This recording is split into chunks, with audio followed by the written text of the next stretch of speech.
Déjà le faire, mais plus forte raison des démons, des mauvais esprits, des jaloux. Avec ta façon de vivre là, tu es étonné que les gens te jalousent.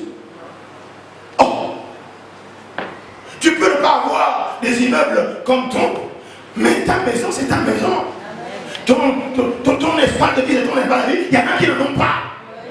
Ta façon d'être avec tes enfants, et pourtant ils roulent dans une grosse voiture, mais il faut voir comment ils te regardent. Pourquoi? Parce que tu as une vie de lumière, une vie rangée, tes choses sont préparées, une vision divine. Il dit, la Bible déclare que la vie éternelle, c'est qu'ils te connaissent, toi, le Dieu de Dieu, et celui que tu as envoyé. Parce que tu connais Jésus, ils ne le connaissent pas. Ils sont forcés d'appuyer parce qu'il a dit tout à l'heure, nous allons voir, il est en haut, le monde est en bas. Et comme il est en haut, il est avec toi en haut, avec le Père qui est en haut. Donc ceux qui sont en bas sont toujours en train d'envier ceux qui sont en haut. Amen. Dis à ton voisin, je reste en haut. Je reste en haut. Je reste en haut. Je suis en haut. Dis, je suis une femme d'en haut. Après avoir parlé ainsi, je continue. Qu'est-ce qu'il leur a dit encore? Il leur a dit, cependant, il dit, je m'en vais au Père. Alléluia. Il dit, je m'en vais chez Dieu. Vous qui êtes avec moi-même, je m'en vais chez Dieu pour vous. Il va leur dire, il leur dit au verset, à Jean chapitre 16, verset, il dit 5. Maintenant je m'en vais vers celui qui m'a envoyé. Et aucun de vous ne me demande où je vais, où vas-tu? Maintenant il est bon. Parce que là où je vais ces choses, la tristesse a rempli votre cœur. Mais parce que je vous ai dit ces choses, la tristesse a rempli votre cœur. Oui. C'était les humains. Quand on dit chrétien, Pierre bloque Jésus, dit Jésus. Mais j'ai abandonné ma pêche, ma femme, mes enfants et tout le reste. Mais je sais qu'on a du succès et tout le reste. Mais qu'est-ce qu'on va avoir? Jésus lui dit, oh Simon, il n'y a personne qui ayant abandonné sur cette terre pour moi et pour le royaume des cieux, la parole de Dieu, ne reçoit au centuple, mais avec des persécutions. Alléluia. Oui, l'être humain, quand on lui dit que tu as un prix à payer, tu vas te dire, oh tu vas te bénir. Ouais, Jésus est avec toi. Oui, la bonne main de Dieu est là pour toi. Oui, mais tu dois payer, tu as un prix à payer. Tu dois payer ta dîme. Tu dois donner le franc. Tu dois te lever à l'aide pour prier. Tu dois jeûner comme temps en temps. Alléluia. Amen. Jésus il leur raconte des choses. Il leur dit des choses qui doivent arriver. La Bible est là. Et il leur dit, je m'en vais. Waouh! Comment tu vas partir? Souvenez-vous, Pierre a dit à Jésus, non, il n'est pas question que tu partes. Avec tout le succès qu'on a là. Tu ne peux pas partir. Tu ne peux pas faire ça. Pierre a dit, arrière de moi. L'esprit qui t'anime, c'est l'esprit satanique. arrière de moi, il y a des choses qui doivent se faire. Alléluia. Il leur dit ceci. Après l'avoir parlé, il leur dit, cependant, je vous dis la vérité, il vous a avantagé que je m'en aille. Car si je ne vais pas, le consolateur ne viendra pas vers vous. Mais si je m'en vais, je vous l'enverrai. Wow, alléluia. Jésus dit, il est avantageux qu'il soit parti pour nous. Dis à ton voisin, tu as l'avantage sur le monde. Il dit, il est avantageux que je m'en aille. Parce que si je ne pars pas, je ne vous envoie pas le Saint-Esprit, le consolateur. Là, il appelle, je n'envoie pas. Il dit, il parle, là, il parle. Excusez-moi, le consolateur. Pourquoi? Parce qu'ils sont tristes. À un moment donné, le chrétien est envahi de tristesse. Ça ne marche pas. Ça ne va pas. L'église tourne en rond. L'église même fait, au lieu de même de tourner en rond, l'église fait les jeux, ça tombe ici, ça se relève ici. On ne comprend pas. Un jour c'est rempli, un jour c'est mi-rempli, le verre à moitié plein, à moitié vide, le verre est cassé, je ne sais pas trop quoi. Mais ça amène à tristesse, n'est-ce pas, non? Nous avons besoin d'être consolés. Amen. Quand nous avons des problèmes avec notre ami, nous avons besoin d'être consolés. Nous avons des problèmes avec toutes nos copines, nous avons besoin d'être consolés. Nous avons n'est-ce pas, oui, je vois les fistons bouger là-bas. Quand on a des problèmes avec tous les copains, on a besoin de les consoler. Alléluia. Quand on n'a pas assez d'argent, parce qu'on voit les autres vivre une autre vie, la vie que nous envions sans que ce soit vraiment notre vie, peut-être que notre vie même normalement est meilleure à cause des choix que nous avons faits. Donc on est triste par rapport au choix qu'on a fait, on voit que ça ne donne pas les résultats qu'on voulait. Par rapport au choix qu'on a fait, on se rend compte que c'était un mauvais choix. On est triste, mais pour cela, on a besoin d'être consolé. Il leur a dit des choses qui vont arriver, des choses qui ne seront pas forcément agréables, mais toutes choses sont pour le bien de ceux qui aiment Dieu. Mais ils ne l'ont pas encore compris. N'oubliez pas que nous sommes dans Jean 17. Il n'est pas encore allé à la croix. Il leur dit, je m'en vais maintenant. Mais ces choses difficiles vont arriver. N'est-ce pas, non? Tu vis avec un homme, vous voulez vous marier, mais chaque fois que vous fixez une date, ça ne va pas. Tu as l'impression que ce n'est pas mon mari. Tu as l'impression que même, c'est pas possible. Il me retarde, il me fait ceci. Il me fait... Jésus a dit. Donc ça rend triste une femme qui veut se marier. Ça rend triste un homme qui veut se marier. Ça rend triste un pasteur de voir que les brebis sortent de son église alors qu'il a béni tout ce monde-là, alors qu'ils ont eu. Ça rend triste comme s'il vous dit que est-ce que moi je prêche le l'évangile? Est-ce que je le réduire, n'est-ce pas? Ça rend triste, non? Alors Jésus-Christ donne ce qu'il faut au moment où il faut. Alléluia. Il dit, je dois m'en aller pour vous envoyer le consolateur. Alléluia. Alors, j'ai une bonne nouvelle pour toi. Jésus est encore ici. Non, il est au ciel, n'est-ce pas, non? Assis à l'heure de Dieu, n'est-ce pas? En train d'intercéder pour nous, ok? Alors, qui est avec nous? Le consolateur. Dis à ton voisin que le consolateur te console. Oh, Saint-Esprit, consolateur. Oh, ou bien, peut-être que tu lui dis, mets la main sur toi, consolateur Saint-Esprit, console mon cœur, console-moi au sujet de ma famille, console-moi au sujet de mon foyer, console-moi au sujet de mon mari qui me dit des choses difficiles, console-moi au sujet de ce type-là qui est compliqué, console-moi au sujet de mon papa qui est grincheux, qui parle dur. Voilà. Console-moi, Saint-Esprit, au sujet des enfants, quand on leur parle, ils ne comprennent pas. Amen. Alléluia. Le Saint-Esprit ne fait cesser de personne. Il console tout le monde. Oui.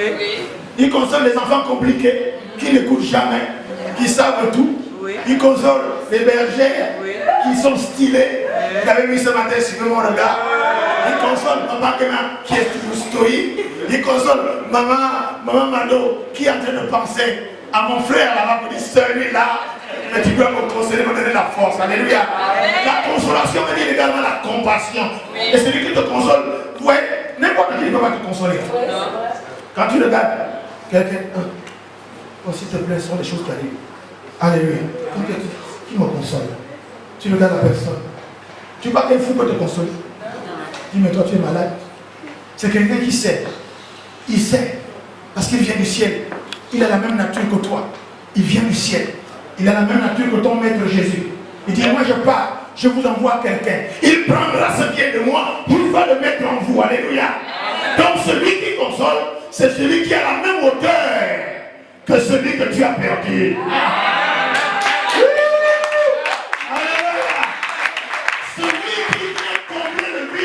Qui était là parce que Dieu agit là où il y a un vide. Dieu agit là où il n'y a rien. Il dit, comme je m'en vais, je laisse un vide avec vous, mais je vous envoie quelqu'un qui va combler ce vide. Il prendra ce qui est de moi, il mettra en vous, avec que votre joie soit parfait.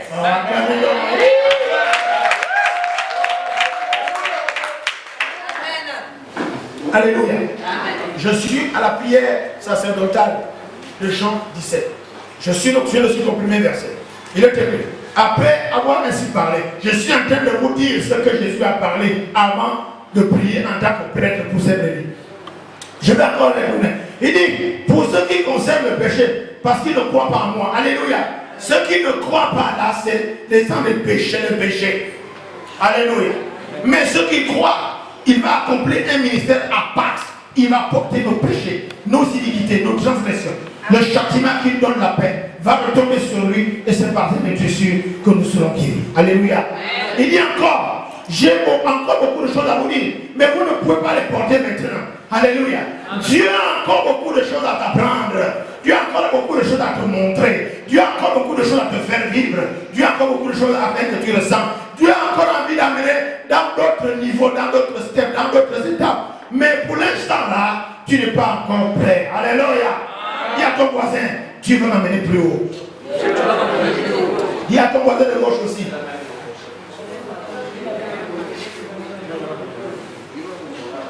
Dieu dit qu'il va ouvrir des projets sur toi.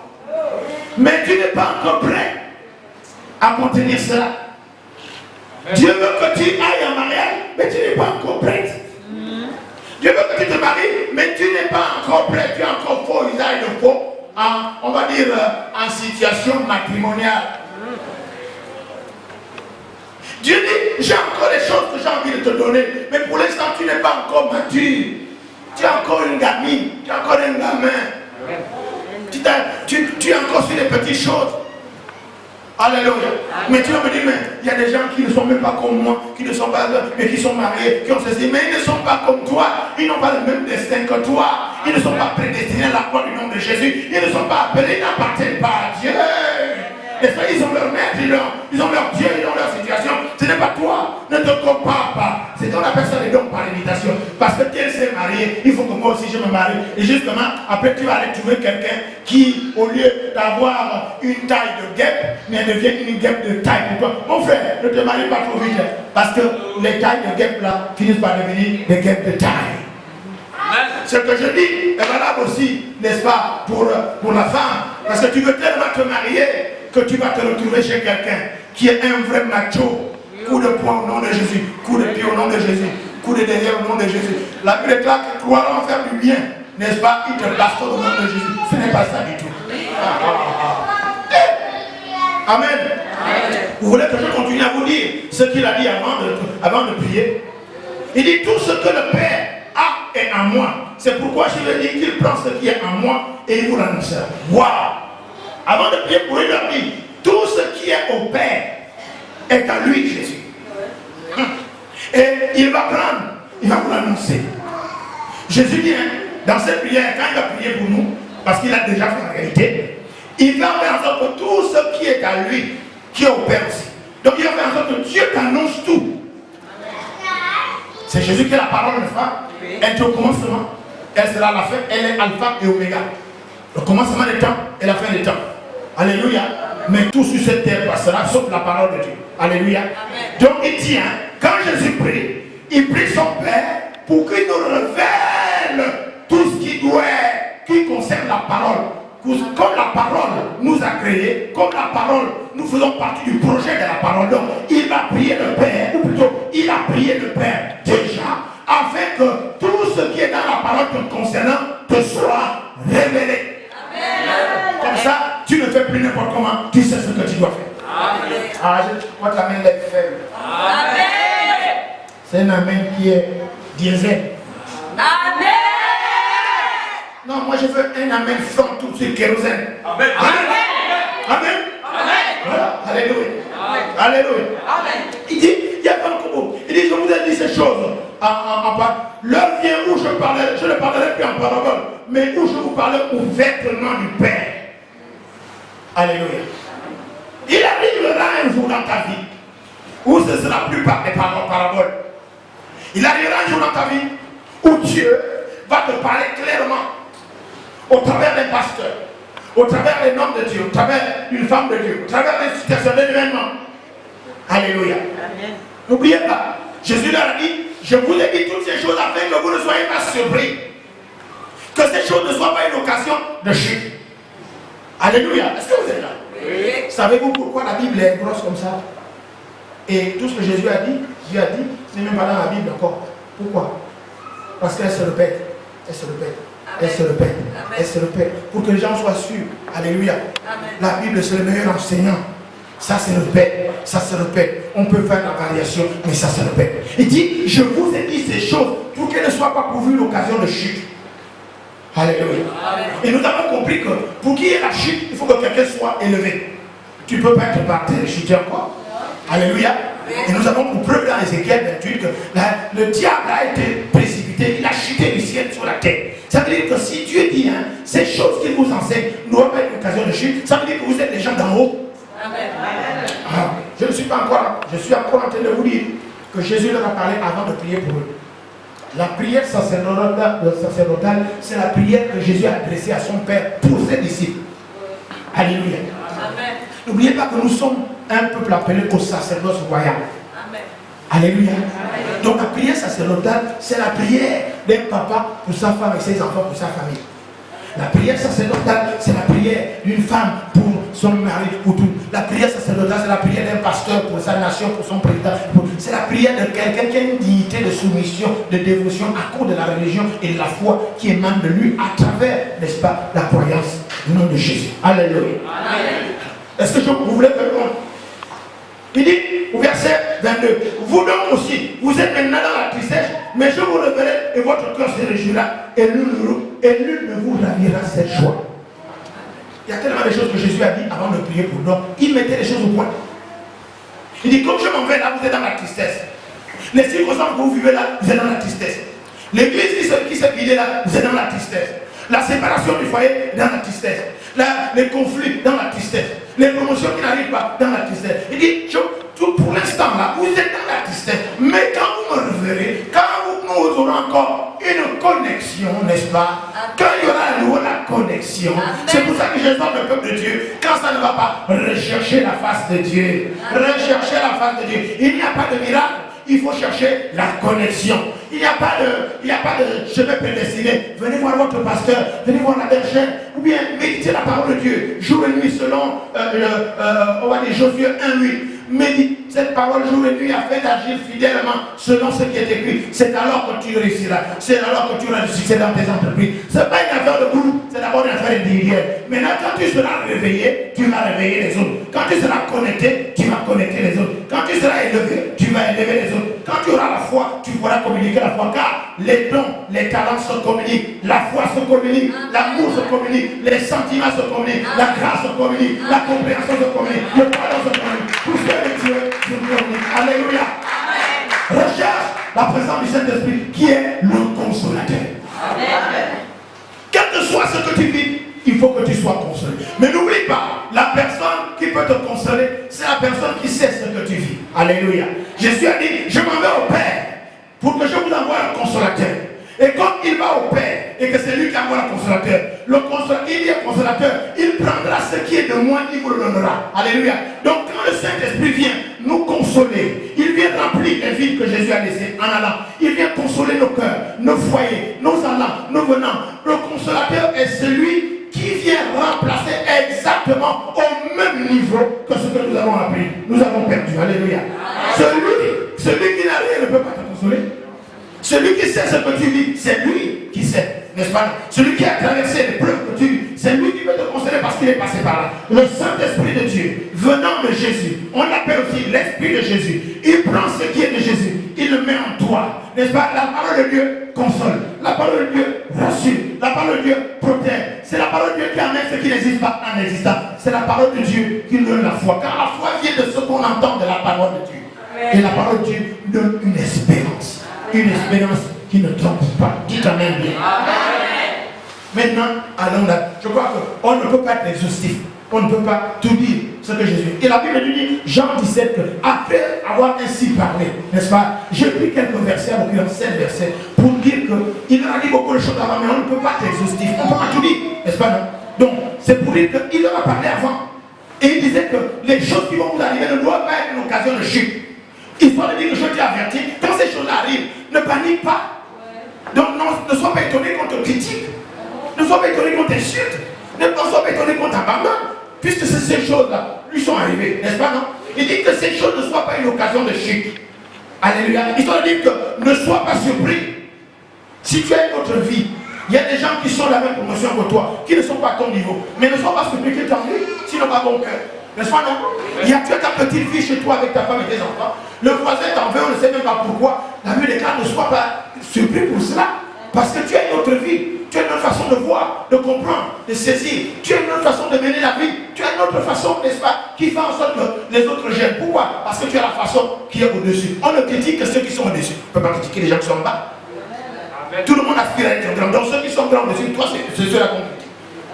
Est-ce que tu vas critiquer quelqu'un qui est beaucoup moins que toi? Non, laisse-le tranquille, il souffre déjà assez. Mais tu vas critiquer que celui qui est au-dessus. Alléluia.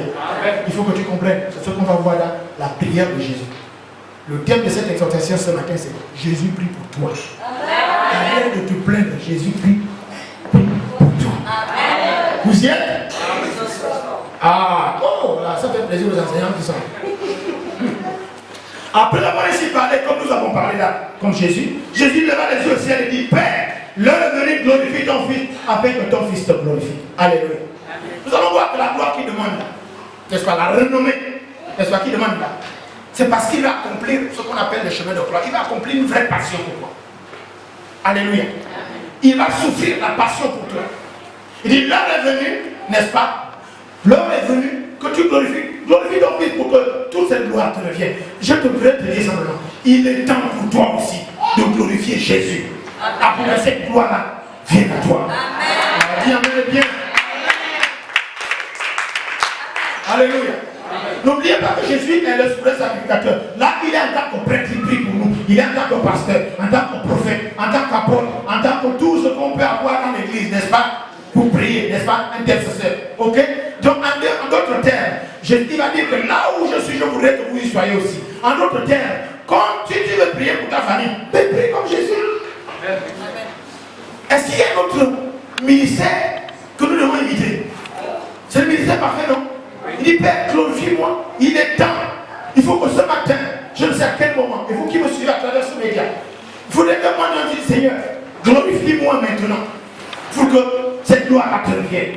Histoire de dire que je me mets désormais à la prière. Je cherche ta face parce que j'ai une mission. Nous allons voir ça à la suite. Ce nom que tu as donné, tu lui as donné le pouvoir sur toute chair, afin qu'il accorde la vie éternelle à tout ce que tu lui as donné. Waouh! Est-ce que tu sais, il le dit lui-même, il a reçu le pouvoir sur toute chair. Nous autres, surtout nous qui lui avons donné notre vie, n'est-ce pas? Notre chair, nous avons tout confié. Et il nous donne Dieu, il détient ce pouvoir de donner la vie éternelle aux gens. Vie éternelle. Alléluia. La vie éternelle à tout ce que tu lui as donné. Waouh! Est-ce que tu peux comprendre ça? Tu peux accepter ça? Tu peux voir cela? Que ça soit ta position. S'il vous plaît. Est-ce que tu peux accepter et comprendre que tu es une personne de la vie éternelle? La parole de Dieu est esprit et vie. Alléluia. Ce que nous avons dans l'esprit, nous devons après manifester ça dans la chair.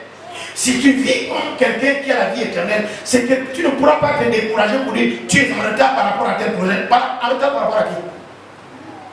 Il y a des gens qui construisent des bâtiments à 20 ans, n'est-ce pas, non? Mais il est né avec une cuillère en or à la bouche. Il ne sait même pas travailler. Donc pour lui, dépenser des vents, c'est facile, mais toi qui as payé le prix.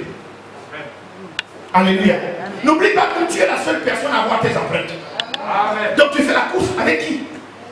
C'est vrai que vous êtes allé au CP1, au CP0, au CP, voilà, vous êtes promotionnaire, vous êtes, je ne sais pas. Mais à un moment donné, si lui devient général, tu ne sais pas à quoi il est prédestiné, son général. Chacun a son lot. Alléluia. J'ai pris chacun à son lot. Avançons encore pour aller au verset. Il dit, or la vie éternelle, c'est qu'il te connaît, toi le seul vrai Dieu, et celui que tu as envoyé, Jésus-Christ. Écoutez, La Bible dit dans Jean que ceux qui ont reçu la parole de Dieu, elle a donné le pouvoir de devenir enfants de Dieu. Amen. Lesquels ne sont plus nés ni de la volonté de la chair, ni de la volonté de l'homme, mais de la volonté de Dieu. On va s'arrêter un peu. La parole est venue sur cette terre. Hein? Elle s'est faite chair. Elle est habitée parmi nous. Pleine de grâce et de bonté. Elle se baladait dans Jérusalem, aux alentours. Mais tout le monde l'a pas reçu. Alléluia. Jésus dit à ceux qui l'ont reçu, à ceux-là, vous et moi. Elle donne le pouvoir de devenir enfant de Dieu. Alléluia. Amen. Oh, on va ramener ça à la condition humaine. Vous voyez, sans faire de la publicité, je ne citerai pas le nom. Et puis, je suis à payer. Ce n'est pas une mauvaise publicité. Je dois dire les choses, je suis affranchi. Je n'ai pas peur. Le fils du président Ali, cet enfant a travaillé depuis quand? Il a déjà des sociétés, des immeubles, des restaurants, des sociétés de taxis extraordinaires comme New York. Seulement, il a quand même fait un peu aux couleurs gabonaise. Bon, ça va, je passe, j'ai déjà dit. Mais cet enfant-là, en étant le fils du président Yali, il reçoit le pouvoir d'un fils du président. Nous,